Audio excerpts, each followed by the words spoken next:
வணக்கம் அக்கா. இன்னைக்கு சரண்யா அவங்க வந்து வீட்டில் எப்படி எங்கள் வீட்டுக்கு எப்படி வந்தாங்க அப்படின்னு கேட்டிருந்தாங்க. அதுக்கப்புறம் கொஞ்சம் கமெண்ட், அதுக்கு மட்டும் லைட்டாக ரிப்ளை, வேறு ஒன்றும் இல்லை. அவங்க அங்கேருந்து வந்ததுக்கு முக்கிய காரணம் என்னென்னா, அவங்களுக்கு இருக்குது பெண் குழந்தை, வீட்டில் பிரச்சனை, அது எல்லாமே அவங்களோட பேஜில் வீடியோவில் பார்த்துருப்பீங்க. அதுக்கப்புறம் அவங்களுக்கு இவ்வளோ வீடியோ போட்டும் அதில் மானிட்டைசேஷன் ஆன் ஆகி அவங்களுக்கு வர வேண்டிய காசு வரல. கொஞ்சம் ரொம்ப நாளான பின்னே அவங்களுக்கு காசு வரல.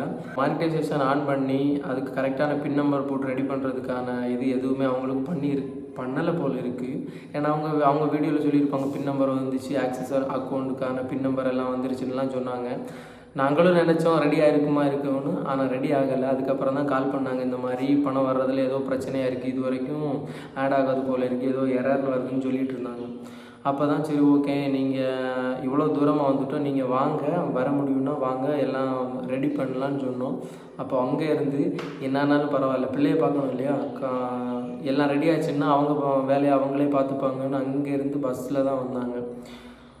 அதுவும் அவங்க வந்து பணத்துக்காக அவங்க வரல. என்ன ஒரு விஷயம்னா, நீங்கள் லைவில் பார்த்துருப்பீங்க, அவங்க ஹஸ்பண்ட் என்ன பண்ணியிருக்காங்கன்னு சொல்லி ரொம்ப திட்டி அவங்கள ரொம்பவே அடிக்கலை, போய் சாப்பாடு கூட சாப்பிட விடலையா, தட்டி விட்டுட்டாங்களாம். குழந்தைக்கு கூட சாப்பிடாம பட்டினியோட அங்கேருந்து நான் இனி இங்கே இருக்க மாட்டேன்னு சொல்லி பயந்தே வீட்டு விட்டு வெளியே வந்துட்டாங்க. அப்போ இவங்களுக்கு எங்கே போகிறது என்னன்னு ஒன்றுமே தெரியல. அப்போது எனக்கு கால் பண்ணியிருந்தாங்க. அப்போ நான் சொன்னேன், சரி ஃபீல் பண்ணாத, இங்கே வா அப்படின்னு சொல்லும்போது, அங்கேருந்து தனியாகவே அந்த பொண்ணு நைட்டு ஃபுல்லாக ட்ராவல் பண்ணி கஷ்டமாக இருந்துச்சு. இங்கே வந்தாங்க. இங்கே வந்துட்டு நாகர்கோவில் வரைக்கும் வந்துட்டாங்க. அங்கே வந்து அவங்களுக்கு பஸ் தெரியாமல் நின்றுட்டு இருக்கும்போது நாங்கள் போயிட்டு பிக்கப் பண்ணிட்டு வந்துட்டோம். இப்போ நம்ம வீட்டில் தான் சரண்யா இருக்காங்க, ஹாப்பியாக தான் இருக்காங்க. இப்போ பக்கத்தில் தான் உட்காந்துருக்காங்க, அவங்க வீடியோக்குள்ளே வரல. இந்த டைலாக் சொல்லி 2 குடும்பத்துக்கு எடுத்துட்டாங்க. தயவு செஞ்சு அப்படி சொல்லாதீங்க. ஏன்னா அவங்க இந்த கமெண்டை பார்த்துட்டு அவங்க ரொம்ப ஃபீல் பண்ணுறாங்க. இந்த வீடியோக்குள்ளே வர்றதுக்கு மெயின் காரணமே அதுதான். அவங்க இந்த மாதிரி சொல்லி போடும்போது அவங்க ரொம்ப கஷ்டப்படுறாங்க. அவங்களால யார் குடும்பத்தையும் கெடுக்கணும்னு சொல்லி அவங்களுக்கு எண்ணம் கிடையாது. பட் அவங்க சிச்சுவேஷன் அப்படி. அவங்களுக்கும் பணம் வர ஆரம்பிச்சிருச்சுன்னா அவங்க யாரை நம்பி அவங்க போக மாட்டாங்க. அவங்களுக்கான இதை அவங்க பார்த்துருப்பாங்க. அதுக்கப்புறம் பார்த்துருப்பாங்க. தம்பி சிஸ்டர், நீங்கள் நல்லா இருக்கணும், நெகட்டிவ் கமெண்ட்டுகளை விட்டுருங்க. பாவம் வந்து சரண்யா பிச்சு குழந்தை குடிகாரன் சைக்கிள் விட்டு தினமும் போராடி ஒருத்தவங்க போட்டிருக்காங்க, இந்த மாதிரி அவங்க டெய்லியும் இது பண்ணிட்டு கஷ்டப்பட்டுட்டு இருக்காங்க. நீங்கள் அந்த கமெண்ட்ஸ் எல்லாம் பார்க்க வேண்டாம். வீடு வீடாக ஓடி வாழ்க்கைக்காக எங்கெங்கேயோ போயிட்டுருக்காங்க. யார் மனசையும் புண்படுத்தி கமெண்ட் பண்ணாதீங்கலாம் அவர் போட்டிருக்காரு. உண்மைதான். அவங்க பிள்ளையை பார்க்கறதுக்காண்டி எப்படி எந்த வழியிலடா பார்த்துக்கலாம், குழந்தைய காப்பாற்றலாம். அம்மா உயிரோடு இருந்தால் தானே குழந்தைய பார்க்க முடியும். அந்த ஒரு எண்ணத்தில் எங்கெங்கே ஒளிய முடியுமோ ஒளிஞ்சிட்டு இருக்காங்க. அதுக்கப்புறம் அவங்க பேர் என்ன தெரியுமா, அதுக்கு 11 பேர் லைக்கும் பண்ணியிருக்காங்க. அவங்க பேர் வந்து அந்த அண்ணாக்கு ரொம்ப ரொம்ப தேங்க்ஸ். ஆமாம், அந்த அண்ணா சொல்கிறது தான் உண்மை. அந்த பொண்ணுக்கு அதனால தான், அந்த பிரச்சனைக்காக தான் அந்த பொண்ணு அங்கே இங்கேன்னு சொல்லிட்டு கஷ்டப்படுறாங்க. பாவம் சிஸ்டர், அவங்களுக்கு ஹெல்ப் பண்ணுங்கள். நீங்கள் நல்லா இருப்பீங்க. அந்த குழந்தைக்கு நாங்கள் உங்களுக்கு சப்போர்ட் பண்ணுறோம். சப்ஸ்கிரைப் பண்ணிட்டேன். ருஷி கமலா, ஆமாம், ஹெல்ப் கண்டிப்பாக யாராலையும் பெருசாக எது ஹெல்ப் பண்ண முடியாது. நம்மளால் முடிஞ்ச ஹெல்ப் என்ன, அது அவங்களுக்கு ஒரு வீடியோஸ்க்கான கரெக்டான அமௌண்ட்டு வர்றதுக்கான ஹெல்ப்பு. அதுக்கப்புறம் நெக்ஸ்ட்டு அப்போது அவங்க ஃபேமிலியில் இப்படி பிரச்சனை நடக்கிறதுனால இனி அடுத்த இது எப்படி மூவ் பண்ணலான்னு சொல்லியிருக்கோம். ஃபினான்ஷியலாக கொஞ்சம் அவங்க கையில் எல்லாம் ரெடி ஆகிடுச்சுன்னா அதுக்கப்புறம் அவங்க மூவ் பண்ணுறதுக்கான வழியை பார்க்குறேன்னாங்க. இன்னொரு கமெண்ட் பண்ணியிருந்தாங்க, நாங்கள் வந்து சரண்யா இப்போ எங்கள் வீட்டில் நாங்கள் வச்சுருக்கிறதுக்கு மெயின் காரணம் வந்து வியூஸ்க்காக, எங்கள் வியூஸ் போகிறதுக்காகவும் எங்கள் சேனல் க்ரோத் ஆகிறதுக்கு தான் சரண்யா என் வீட்டில் இருக்கா. க்ரோத் அனுப்பினா அவள் வீட்டுக்கு போயிடுவான்னு சொல்லி ஒருத்தங்க கமெண்ட் பண்ணியிருந்தாங்க. நீங்களாம் சேர்ந்து ட்ராமா பண்ணுறீங்களான்னு சொல்லி கேட்டிருக்காங்க. தயவு செஞ்சு இந்த மாதிரி ஒரு கேவலமாக கமெண்ட்லாம் பண்ணாதீங்க. ஏன்னா எங்களுக்கும் மனசு கஷ்டமாக இருக்குது, சரண்யாவுக்கும் மனசு கஷ்டமாக இருக்குது. சரண்யா எதுக்காக இங்கே வந்திருக்காங்கன்னு சரண்யாவுக்கு தெரியும். அதே மாதிரி எதுக்காக சரண்யா இங்கே இருக்காங்கன்னு எங்களுக்கு தெரியும். அவங்க வந்து சும்மா டைம் பாஸ்க்கு அவங்க இருக்கல. அவங்க குழந்தைய காப்பாற்றுறதுக்காகவும் அவங்க காப்பாற்றுறதுக்காகவும் அவங்க என்ன சொல்ல முடியும், அங்கே இங்கேன்னு சொல்லி கஷ்டப்பட்டு இங்கே வந்து இருக்காங்க. எனக்கு வந்து ஃபஸ்ட்டே ஒரு சேனல் இருக்குது, அதில் 23,000 பேர் இருக்காங்க, சப்ஸ்கிரைபர் இருக்காங்க. சேனல் இப்போ ரன் ஆகி போயிட்டு தான் இருக்குது. அதனால் வந்து இந்த சேனல் ஓப்பன் பண்ணி தான் எங்களுக்கு அவங்கள வச்சு தான் வீடியோ போடணும்னு சொல்லி எங்களுக்கு அவசியம் கிடையாது. அதனால் தயவு செஞ்சு இப்படி தப்பாக கமெண்ட் பண்ணாதீங்க. ஏன்பா ஹெல்ப் ஏதாவது பண்ணிவிட்டு தனியாக வீடு பார்த்து கொடுத்து விட்டுருங்க. இந்த பொண்ணை பற்றி தெரிஞ்சு தான் சொல்கிறோம், யாருக்கும் சங்கடம் இல்லாமல் இருக்கும், மாட்டிக்காதீங்க. இப்போ ப்ரோ இப்போ என்ன விஷயம் தெரியுமா, அவங்க வந்து இங்கேயே இருக்கேன், இங்கேயே இருந்துப்பேன் அப்படி இப்படின்னு சொல்லி அவங்க எதுவுமே பண்ணல. அவங்களுக்கு தேவை ஒரு சேஃபான வீடு வேணும். ஏன்னா அவங்க கையில் வச்சிருக்கிறது குழந்தை, பச்சை குழந்தை. அந்த குழந்தையோட தலை பார்த்தீங்களா எப்படி வீங்கிருக்கு. அந்த குழந்தைக்கு ட்ரீட்மெண்ட் பண்ணால் கூட அந்த பொண்ணுகிட்ட காசு இல்லை. அந்த பொண்ணோட உடம்பு அந்த பொண்ணு கேர் பண்ணிக்க கூட அந்த பொண்ணை அமௌண்ட் இல்லாமல் ரொம்ப கஷ்டப்பட்டுருக்காங்க. நீங்கள் சொன்ன மாதிரி தான் ஏதாவது அந்த ஹெல்ப்பு எங்களால் முடிஞ்சது பண்ணியிருக்கோம். இனி அடுத்த லெவலுக்கான ஹெல்ப்புக்கு அவங்கள்ட்ட ஐடியா சொல்லியிருக்கோம். அவங்க ஏன்னா இப்போ நம்ம கன்னியாகுமரியில் இருந்துட்டு எந்த இதுவுமே அவங்க ஈரோடில் இருக்கிறவங்கள பற்றி எதுவுமே பண்ண முடியாது. இங்கே இருக்கிற வக்கீலோ எதை வச்சு நமக்கு பிரயோஜனம் இல்லை. அந்த இடத்துல போய் அவங்களோட கஷ்டத்தை சொல்ல வேண்டிய இடத்துல சொல்லி அவங்க கரெக்டாக கவர்மெண்ட் வைஸ் அவங்க மூவ் பண்ணி வச்சுன்னா எல்லாம் கரெக்டாக இருக்கும். அவங்க அதை இனி பண்ணுவாங்க. அதுக்கப்புறம் ஆமாம், தனியாக வீடு பார்த்து வைங்க. அவங்க 2 பேரும் அந்த வீட்டில் இருக்கட்டும். உன்னோட வீட்டுக்கு ஒரு 5 கிலோமீட்டர் தள்ளி. ஆமாம், நீங்கள் சொன்னது உங்கள் வீட்டுக்கு பக்கத்தில் ஒரு 5 கிலோமீட்டர் தள்ளி உட்காரு.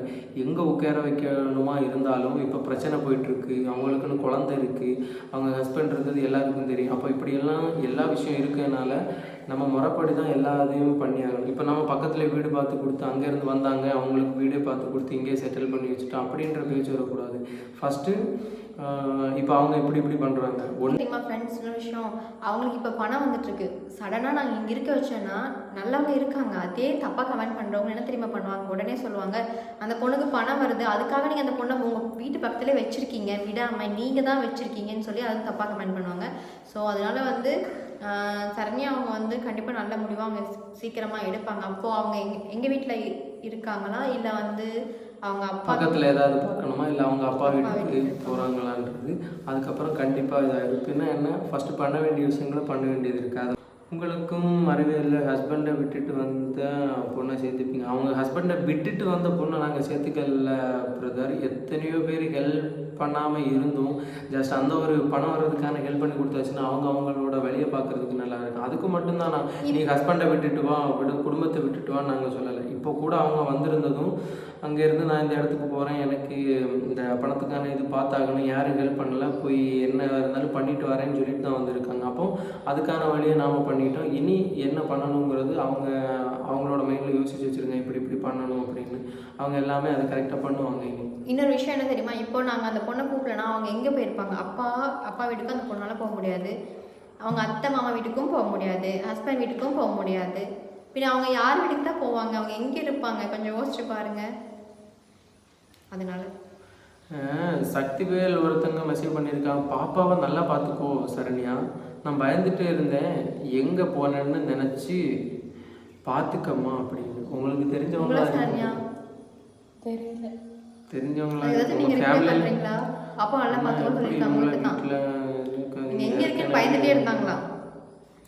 நிறையா கமெண்டாக தான் வந்திருக்கு. 2 குடும்பத்தை தீர்த்துட்டா, 2 குடும்பத்தை கெட்டு போச்சு, நெக்ஸ்ட் உங்களை. சரி ஓகே, அதுக்கெல்லாம் அப்போவே அவங்களுக்கான வழியும் அவங்க சொந்த காலில் நிற்கிறதுக்கான திறமையும் வந்துச்சுன்னா அதுக்கப்புறம் என்ன சனியன் ஸ்டார்ட் ஆனானே எது ஸ்டார்ட் ஆனானா அவங்க வழியை கன்ஃபார்மாக பார்த்துப்பாங்க.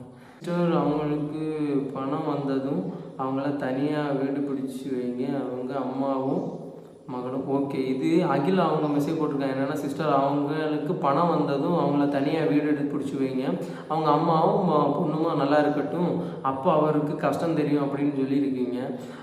சரண்யா சொன்னது என்னென்னா, கஷ்டம் தெரிகிறது மட்டும் இல்லை, இவ்வளோ தூரம் கஷ்டப்பட்ட பின்ன குழந்தைய வச்சுட்டு இனியும் அடி வாங்க முடியாது. அதனால் எதை பண்ணணுமோ அதை கூடிய சீக்கிரம் பண்ணணும். இப்போ பணத்துக்கு தான் பிரச்சனையாக இருக்குது. பணம் வந்தோடனே அவங்க பண்ண வேண்டிய விஷயங்களை பண்ணிவிட்டு அவங்க வீடு தான் சொன்னவங்க, அப்பா வீடோ இல்லை சேஃபாக இருக்கிறது எந்த இடமோ அதுக்கு பக்கத்தில், இல்லை எங்கே ஆனாலும் பக்கத்தில் எங்கே வீடு எடுக்கணுன்னாலும் அவங்க இருந்துப்பாங்க. ஃபஸ்ட்டு பண்ண வேண்டிய இதை பண்ணிவிட்டு அக்கா அண்ணா சொல்லுவாங்க. பாவம் அந்த பொண்ணு அவங்களுக்கு இருக்குன்னு விஷயம் யாருக்கும் தெரியாது. அவளை ஏதாச்சும் பேசினாலும் பொறுத்துக்கோங்க ப்ளீஸ், நீ நல்லா இருப்பீங்க சீக்கிரம், உனக்கு உங்களுக்கு நல்ல பேபி கிடைக்கும் ப்ளீஸ், உங்கள் கால் நாளும் விடுறோம், கொஞ்ச நாள் நல்லா பார்த்துக்கோங்க. இந்த கமெண்ட் படிக்கும்போது ரொம்ப ஒரு இருக்கு. ஆமாம், அவங்கள நல்லா பார்த்துக்கோங்க. உங்களுக்கு அவங்க நல்லா இருக்காங்க ஃப்ரெண்ட்ஸ், இப்போ கூட நாங்கள் பேசிட்டு கேட்டு தான் இருக்காங்க, பக்கத்தில் தான் இருக்காங்க, நல்லா இருக்காங்க. இந்த மாதிரி கமெண்ட் பார்க்கும்போது உண்மையாக ஹாப்பியாக இருக்குது. அவங்களுக்காக நீங்கள் இவ்வளோ தூரம் இருக்கீங்க, சப்போர்ட் பண்ணுறீங்கன்னு நினைக்கும் போது ஹாப்பியாக இருக்குது. அவங்க என்ன சாப்பாடு போடுறாங்க சொல்லுங்கள், அவங்களையும் அந்த பாப்பாவையும் பார்த்துக்கோங்க, கூட வச்சு ப்ளீஸ் சிஸ்டர், பாவம். சாப்பிட்டாங்க ஃப்ரெண்ட்ஸ், அவங்க சாப்பிட்டாங்க, பாப்பாவும் சாப்பிட்டா. சாப்பிட்டு அவங்க தூங்கிட்டு இருக்காங்க. பாப்பா தூங்குறாங்க, அவங்க இங்கே பக்கத்தில் உட்காந்துருக்காங்க. எனக்கு தெரிஞ்சு இந்த பொண்ணு விஷயத்துக்கு வியூஸ் போகும்னு பண்ணுறாங்களா இல்லை உண்மையாகவே ஹெல்ப் பண்ணணும்னு பண்ணுறாங்களான்னு தெரில. அது வந்து சரண்யா வந்து உங்களுக்கு நெக்ஸ்ட் வீடியோவில் டீட்டெயில் அவங்க சொல்லுவாங்க. நாங்கள் வந்து பணத்துக்காக பண்ணுறோமா, இல்லை வந்து அவங்க வியூஸ்க்காக பண்ணுறோமா, இல்லை உண்மையாகவே அவங்களுக்கு ஹெல்ப் பண்ணோமா இல்லையா, எல்லாமே அவங்க சொல்லுவாங்க நெக்ஸ்ட் வீடியோவில். கொஞ்சம் அவங்கள பார்த்துக்கோங்க அண்ணா. சரண்யா அக்கா யூடியூப்ல எல்லாம் சரி பண்ணி கொடுங்க அண்ணா. அவங்கள உங்கள் கூட வச்சுக்கோங்க. ராஜுமா அந்த யூடியூப்பை வச்சு சரி பண்ணி ஏதோ தெரிஞ்சவங்க கொஞ்சம் தெரிஞ்சதாக போட்டிருக்காங்க. என்னென்னா யூடியூப்பை கொஞ்சம் சரி பண்ணி கொடுங்க அப்படின்னு. கண்டிப்பாக அதுக்காக தான் அவங்க அவ்வளோ தூரத்துலேருந்து வந்ததுக்கு காரணம் அந்த யூடியூப்பை சரி பண்ணது ஒன்று. அதுக்கப்புறம் வீட்டில் இருக்கிற பிரச்சனையை மாற்றுறதுக்கு அந்த யூடியூப் சரியாச்சுன்னா அதுலேருந்து வர்ற வருமானம் தான் அவங்களுக்கு ஹெல்ப்ஃபுல்லாக இருக்கும். அதுக்காக தான் வந்தாங்க. அது வந்து பண்ணிட்டோம். இன்னொரு விஷயம் வந்து என்னென்னா, நாங்கள் வந்து பொள்ளாச்சி தானே, அப்போது அவங்க ஈரோடு. அப்போ கொஞ்சம் ஒரு மணி நேரம் அப்படி தான் 1 மணி நேரம் 1.5 மணி நேரம், மிஞ்சி போனால் 2 மணி நேரம் ட்ராவல் இருக்கும். நாங்கள் அப்பயே அவங்கள வர சொன்னோம். நாங்கள் தீபாவளிக்கு அங்கே பொள்ளாச்சி போகும்போது இங்கே வர சொன்னோம். பட் என்னன்னா அவங்க சீரியஸாக அப்போ அவங்க அந்த யூடியூப்பில் பார்க்கல, மானிட்டைஸ் ஆகிருக்குன்னு அவங்க நினச்சிட்டு இருந்தாங்க. ஸோ அதனால் அவங்க பார்க்கல, அப்படி விட்டுட்டாங்க. அதுக்கு பின்னாடி நான் இங்கே ஊருக்கு வந்தோம் தெரியுமா, கன்னியாகுமரி வந்ததுக்கு பின்ன தான் அது நம்ம பேஜில் அந்த வீடியோ பார்த்தீங்கன்னா தெரியும். என்னென்னா நாங்கள் தீபாவளி டைமில் ஊருக்கு வந்ததாக போட்டிருப்போம். ஊருக்கு வந்தோம் தீபாவளி கொண்டாடணும் அப்படின்னு. அப்போ அந்த டைம் வரும்போது அவங்கள்ட்ட சொல்லியிருந்தோம் என்னென்னா, உங்களுக்கு மானிட்டைஸ் எல்லாம் பிரச்சனை இருக்குதுன்னு சொன்னீங்க, எல்லாம் வாங்க நம்ம பக்கத்தில் தானே எல்லாம் வச்சு பண்ணிக்கலாம் அப்படின்னு. இப்போ அந்த டைமில் ஆக்சன்ஸ் அக்கௌண்ட்டோட நம்பர் வந்ததுனால அவங்களாவே என்ட்ரு பண்ணிட்டேன்னு சொன்னாங்க. எனக்கு எல்லாம் ஆயிடுச்சுங்க அப்படின்னு. ஆனால் லாஸ்ட் டைமில் என்னென்னா, நாங்கள் ஒரு 5 நாள் தான் நின்றோம். அதுக்கப்புறம் அங்கேருந்து திரும்ப வர வேண்டியதாச்சு. அங்கேருந்து திரும்ப இங்கே வந்து பின்ன அவங்க ஒரு நாள் கால் பண்ணாங்க, இந்த மாதிரி ஆகிப்போச்சு, எனக்கு மானிட்டைஸ் ஆகிருந்தாலும் பணம் வர்றதுக்கான சரியான இது ஆகலை, என்னாச்சுன்னு தெரில, டேக்ஸ் அப்ளை ஆகலைன்னு சொல்லி. அதனால தான் சரி இவ்வளோ தூரமாக இருந்தாலும் அவங்களுக்கான இது அப்ளை ஆகி அவங்களுக்கு காசு வர ஆரம்பிச்சிச்சுன்னா ஓகே தானே. அதனால தான் சரி தூரம் பார்க்காம வாங்க அப்படின்னு சொல்லிட்டு கூப்பிட்டோம். வேறு எதுவும் இல்லை. அவங்க கஷ்டத்தையும் பார்க்காம வந்தாங்க. இப்போது இருக்கிற இந்த 2 நாள் அவங்க ஹாப்பியாக தான் இருக்காங்க. இனி அவங்களுக்கான வழியை பார்க்குறதுக்கு ஏன்னா நாங்கள் அங்கேயே பண்ணியிருப்போம். இப்போ ஃப்ரெண்ட்ஸ் அங்கே வச்சே பண்ணி கொடுத்தோம். ஆமாம், இவ்வளோ தூரம் கூப்பிட்டு இத்தனை நல்ல கமெண்ட் பண்ணியிருந்தாலும் பேடாக சில பேர் கமெண்ட் பண்ணியிருக்கீங்க. வியூஸ்க்காக, உங்கள் வியூஸ்க்காக வந்து நீங்கள் அந்த பொண்ணை வச்சுருக்கீங்க, உங்களுக்கு பணம் வர்றதுக்காக நீங்கள் வச்சுருக்கீங்க, அடுத்த ட்ராமா ஸ்டார்ட்னு இந்த மாதிரி நெகட்டிவ் கமெண்ட் நிறைய வந்திருக்கு. இது நாங்கள் அன்றைக்கே பண்ணி கொடுத்துருப்போம். அன்றைக்கே நாங்கள் வர சொன்னோம் வீட்டுக்கு வாங்க, இல்லைனா வீட்டுக்கு கூட வேணாம், நீங்கள் கோவிலுக்கு வாங்க, அங்கேயே வச்சு பண்ணி கொடுத்துடலான்னு சொல்லியிருந்தோம். அங்கேயே பண்ணி கொடுத்துருந்தா இந்த பிரச்சனை இந்த அளவுக்கு இவங்க கமெண்ட்டு பேடாக பண்ண மாட்டாங்க. பட் எங்கள் நேரமோ இல்லை அவங்க நேரமோ தெரியல, அவங்களோட அந்த டைமில் அவங்க ஹஸ்பண்ட் பிரச்சனை, அவங்க வீடு விட்டு வெளியே வந்துட்டாங்க, வேறு எங்கேயும் போகிற டைம் எங்கே போகிறதுன்னு தெரியல. ஸோ எனக்கு கால் பண்ணாங்க. உடனே நான் சொன்னேன் சரி, ரொம்பவே அவங்க ஃபீல் பண்ணி அழுதுட்டு சொன்னாங்க. ஸோ அதனால் நீங்கள் வாங்கன்னு சொன்னோம்.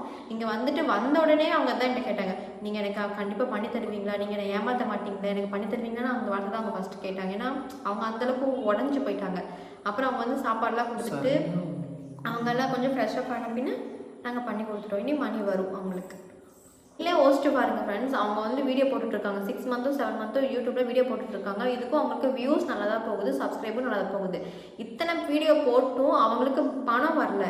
அப்போ அவங்க என்ன பண்ணுவாங்க, பணம் நம்மளே வந்து பணம் அப்ளை பண்ணால் ரொம்ப கஷ்டம். யூடியூப்பில் வந்து அப்படி எடுத்தோடனே, யூடியூப் ரன் பண்ணுற ஒவ்வொருத்தவங்களுக்கும் தெரியும், எடுத்தோடனே பணம்லாம் அப்படி வர வைக்க முடியாது. அது நிறைய ப்ரொசீஜர் இருக்குது. அப்போ அதெல்லாமே பாதி பண்ணி பாதி பண்ணாமல் அப்படியே ஸ்டக் பண்ணி வச்சுருக்காங்க. அப்படி எப்படி அவங்களுக்கு பணம் வரும்? அவங்களுக்கு பணம் வர ஆரம்பிச்சிட்டா அவங்க வந்து இந்த மாதிரி ஒவ்வொரு வீட்டுக்கும் அவங்க போக வேண்டிய அவசியம் இல்லை. ஒவ்வொருத்தங்கிட்டையும் யூடியூப்பில் ஹெல்ப் கொடுங்க, எனக்கு ஹெல்ப் பண்ணுங்கன்னு சொல்லி கேட்க வேண்டிய அவசியம் கிடையாது இல்லை. அப்போது அதனால அவங்க இங்கே வந்தாங்க, வந்து நாங்கள் பண்ணி கொடுத்தோம். எங்கள் ஊர் எங்கன்னு கேட்டுட்டு என் ஊர் கன்னியாகுமரி. இப்போ அவங்க நானும் ஒய்ஃபும் கன்னியாகுமரியில் தான் இருக்கோம். இவங்களோட சொந்த ஊர் எங்கன்னா பொள்ளாச்சி. மேரேஜ் ஆகிட்டு அவங்க ஊருக்கு தீபாவளிக்கு அந்த வர வேண்டியது இருந்துச்சு, தலை தீபாவளிக்கு போக வேண்டியது இருந்துச்சு. போயிட்டு அந்த டைமில் கூப்பிட்டோம். அவங்களுக்கு கரெக்டான இது இல்லை, எல்லாம் ஓகே ஆயிடுச்சுன்னு நினச்சாங்க. அந்த டைம் முதல்ல தான் ஈஸியாக இருந்திருக்கும். பின்ன அங்கே இருந்து நாங்கள் இங்கே ஊருக்கு வந்த பின்ன எங்களாலேயும் போக முடியாத சுச்சுவேஷன். சரி வாங்க, இன்னும் அவங்க குழந்தைய பார்க்கணும் இல்லை, அடித்தாலும் பிடிச்சாலும் வீட்டில் என்ன சண்டை வச்சுருந்தாலும் குழந்தைய பார்க்க வேண்டியது அம்மா கடமை. அதனால எவ்வளோ தூரம்னாலும் நான் வரேன், வந்து பண்ணியாச்சுன்னா எனக்கான வழியை நான் பார்த்துப்பேன்லன்னு சொன்னாங்க. வந்தாங்க, பண்ணிட்டோம். இனி ஹஸ்பண்ட் விஷயத்துக்காக மூவ் பண்ணுறத பற்றி கேட்டிருந்தாங்க. கொஞ்சம் விஷயத்த சொன்னோம். இனி அதுக்கேற்ற மாதிரி அவங்க மூவ் பண்ணிப்பாங்க. அதுக்கான வழியை சொல்லியிருக்கோம். காசு வந்து பின்ன எல்லாருக்கும் காசு தேவை இல்லையா, அது அவங்களுக்கு யூடியூப்லேருந்து வர ஆரம்பிச்சுன்னா வந்த பின்ன கரெக்டாக அதுக்கானதை பண்ணுவாங்க. நீங்கள் வியூஸ்க்காக அவங்கள வச்சுருக்கீங்க, நீங்கள் ட்ராமா ஸ்டார்ட் பண்ணிட்டீங்க. இதுதான் நான் அப்போ இருந்து வீடியோ சொல்லிட்டு இருக்கேன். ஏன் நான் இதை சொல்லிட்டு இருக்கேன்னா, ஒருவேளை நாங்கள் வியூஸ்க்காக தான் அப்படி பண்ண வேண்டியதாக இருந்துச்சு, எங்களுக்கு சேனலை க்ரோத் பண்ணுறதுக்காக இப்படி பண்ணுறோன்னு இருந்திருந்தா, அந்த பொண்ணு வரேன்னு சொன்னேன், அவள் நைட்டே சொல்லிட்டா, அது ஒரு நாள் முன்னாடி சொல்லிட்டா. அப்போ அந்த வீடியோ நாங்கள் எடுத்து போட்டிருப்பால, நீங்கள் சொல்லுங்க இந்த மாதிரி சரண்யா வந்திருக்காங்க வீட்டுக்கு சரண்யா வீட்டுக்கு வர போகிறாங்க, நாங்கள் கூப்பிட போகிறோன்னு சொல்லி ஒரு வீடியோவை போட்டிருப்போம். அதில் எங்களுக்கு வியூஸ் போயிருக்கோம். ரெண்டாவது அதை தாண்டி அவங்க அங்கிருந்து வந்தாங்க. ஏங்க உங்களுக்கு தெரியாத ஃப்ரெண்ட்ஸ், நாங்கள் வந்து நாகர்கோவிலுக்கு தாண்டி வெளியே கன்னியாகுமரி அந்த பக்கம் இருக்கோம். சரியா, நாகர்கோவில் இருந்தே 35 கிலோமீட்டர் பக்கம் வரணும்.